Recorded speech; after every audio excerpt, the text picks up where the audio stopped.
Joining us on the Sunday Fast Break is former Illini Trent Meacham, and a lot of controversy surrounding Illini Nation right now after Michigan State beats Michigan.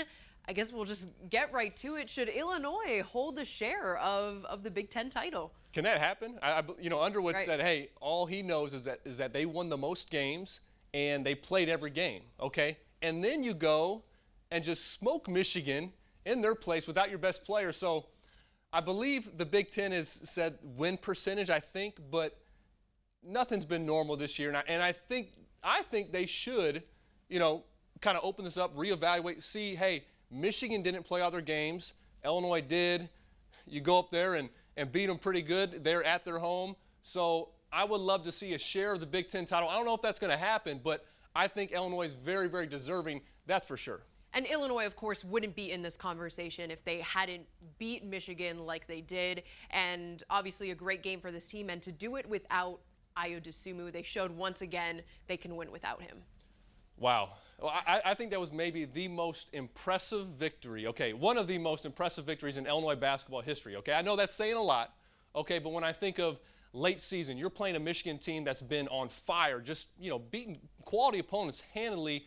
You're missing your best player. Okay, you're on the road, and you just go up there and you rock them by 20 plus. I mean, that was one of the, just so impressive for a 40-minute effort. I thought defensively, Illinois was locked in from the start. Michigan wanted no part of them. And then, Andre Curbelo came in there, gave them life on offense, was terrific, especially that first half.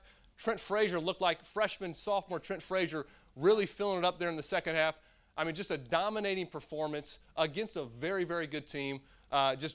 Incredibly impressive. And they got Ayo Dosunmu back against Ohio State. A big win for them again, just on that scale. But how impressed were you with Ayo and how he was able to bounce back?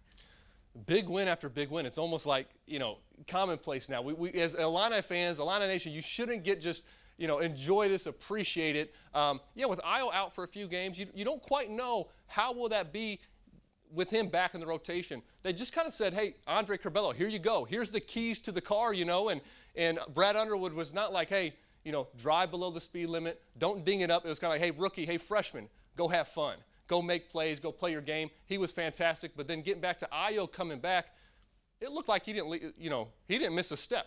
He's got the mask, looks like Batman out there. Yeah. He was really, really good. And I love to see how Curbelo played off him, kind of picking his spots when he has the ball in his hands, when he's a receiver, attacking closeouts. He was very, very good. But, for Illini Nation, you'd love to see your player of the year, potential national player of the year, back on the floor. And then, once again, closing out a game. That's what Ayo Dosunmu does. Right. Just a fantastic performance, and great to see him back on the court. Now, you mentioned Andre Curbelo. Curbelo was very impressive just all week. Let's take a look at some plays against Ohio State. I mean, this guy's a magician, right? So he's doing this all game, and he's constantly just probing the defense. He gets players on their hips. He plays at different paces. You can't speed him up. He's going to play slow when he wants to. He's going to go when he wants to. And you can just see the feel that he has for the game it's uncommon, okay? He's a different player. He's a special player. When I think of his poise, the pace he plays with, his feel, and this is just a great example. He kind of keeps his defender on his hip, surveys the floor, and then players don't know. Is he going to pass? Is he going to shoot? Then he finds that opening, gets to the rim, and, I mean, he's doing this time after time against great teams as a freshman. I mean, it's going to be fun to watch him just continue to develop. He took massive strides just in the past couple weeks. He's had a good year. He started playing really well, showing flashes here and there. But then he hit that freshman wall where he had some really poor games, turning the ball over. And but it was so great to see him just kind of take over for a few games with Ayo being out. And then with Ayo coming back, he was just as good. So that's going to bode really well, I think, for this team heading into the tournament. And I think in these last two games, especially, defense was really key for this team. How did that help them down the stretch in these two big games? That's a great point, because I'm excited about Ayo Dosunmu back. I'm excited about Andre Curbelo, getting into the paint, making plays. But defensively, I think that's the most important thing. Michigan and Wisconsin were below 35% from the field, the field goal percentage defense, which is out of this world, against great teams. Ohio State held them to 40% field goal percentage. So that's where they need to hang their hat. They defend, they rebound, then you can get out on the fast break where this team's so good. But that toughness on the defensive end, 40-minute effort, which they've been doing, is just is great to see. Now, we finally got what we wanted, or what you have been talking about all season, is a win over a tough physical team. Trent, just how happy are you to see that and how this team has grown from maybe where you wanted to see them just beat, like you mentioned 1,000 times, a tough physical team? I know. I'm a broken record because as good as Illinois has been all season, I've kind of said, well, okay, I want to see them beat an athletic team, a physical team, and they got two of them this week, okay? Mm-hmm. Michigan is very long, athletic on the perimeter and the wings. Ohio State, I think, is as rugged, physical team as you'll see. Illinois hasn't beaten a team like that all year, okay? And I remember, being in here January, they lose to Ohio State. They're 9-5, and we talked about, is this a top 25 team? And at that moment, I said, I don't think so, okay? And since then, they've ran, I believe, 11 out of 12 games, and then to finish it off like they have against those types of teams, that's got to give this team a lot of confidence going into the NCAA tournament because you're going to face different styles. You're going to face some teams that might play quicker, might play slower. You're going to face some teams with great, athleticism and length, and they pretty much now can say we've beaten any type of team. Give us your best shot. We're ready for you.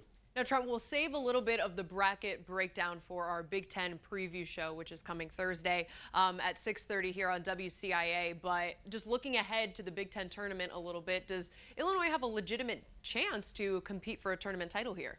They got a legitimate chance for this tournament, both tournaments in Indianapolis, okay? It'll be interesting. I think this team's sights are on the NCAA tournament. I think they've been talking Final Four. They've been talking national championship since before the season, but looks like they're going to miss out on a Big Ten title. Here's your opportunity.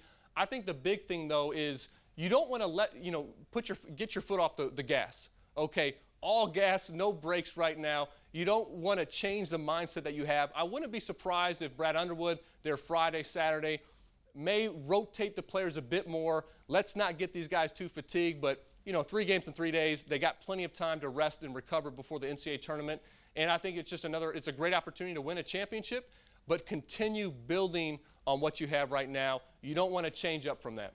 Now, they're going to Indianapolis, and they are not leaving until or if they lose. I mean, this is just a unique situation where they could spend the rest of March in Indiana. What do you think about that? No better place, right? March Madness, getting back to the Hoosier State for basketball this time of year. Look, they've sacrificed so much for the past 10 months or so. These guys haven't seen their families. They haven't seen friends. They haven't experienced college life like most normal students. And the student athlete never has a different experience. They always sacrifice.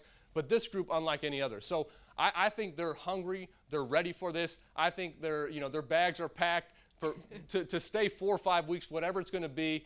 And this is what they're here for. This is what Ayo came back for these moments. He's never played in the NCAA tournament, which is kind of hard to believe. This team coming off last season, not getting that opportunity. So I'm excited to watch it, and I think they're going to be thrilled to get to Indy and have a crack at 2 championships. Now, this team's certainly going to have some all Big Ten selections. Any picks for who you think might be on that list? Come on, Ayo's got to be Player of the Year, right? Really? But all Big Ten, it's going to start with Ayo and Luka Garza, those two for sure. And I think Kofi is the next surefire pick. So it's pretty cool. I think Illinois will have 2 all Big Ten, first team all Big Ten players. From there, I would probably look at, you look at Michigan. They've had such a good season, and they don't have that one guy, but they have a number of players that you could insert there. I'd probably say Franz Wagner. He's the most versatile player maybe for their team. And then I'm going to give it to Trevion Williams, would be that 5th spot in the all Big Ten team. Coach of the Year, I'm just thinking of that too. It's probably down to Brad Underwood and Juwan Howard. You couldn't go wrong with either. Both have done a terrific job. Imagine if Brad Underwood gets Coach of the Year, Ayo Dosunmu Player of the Year. I mean, from where this team has come from, considering when Brad Underwood took over the program, I mean, what kind of program sees that kind of growth? I mean, this is a very unique situation that we could see here. Yeah, and if you win Big Ten Player Coach of the Year, especially this season, you should be right up there, and you will be right up there for the National Player and Coach of the Year You can't say too much about Brad Underwood. The staff he's put together, his assistants, that entire staff is as good as it gets. And to think of where this program was at when he took over and how much losing they experienced those first couple seasons, where they're at now, I mean, give him all the credit. He deserves it. I think the players have bought into this everyday guys, the culture that he's building up. It's been fun to see. It's fun to see Andre Curbelo jumping into his arms after the game, the celebrations in the locker room. You can see, of course, this is a spirited, intense coach, but you can see he cares for his players, and you can see that team coming together, and it's just a lot of fun to see. All right, well, Trent, thank you so much. Looking forward to the rest of the season. It's finally here, the postseason, this moment that we've been talking about all season long. Trent, thank you so much, and we'll look forward to breaking that down with you next week. Thanks for having me. It's going to be fun.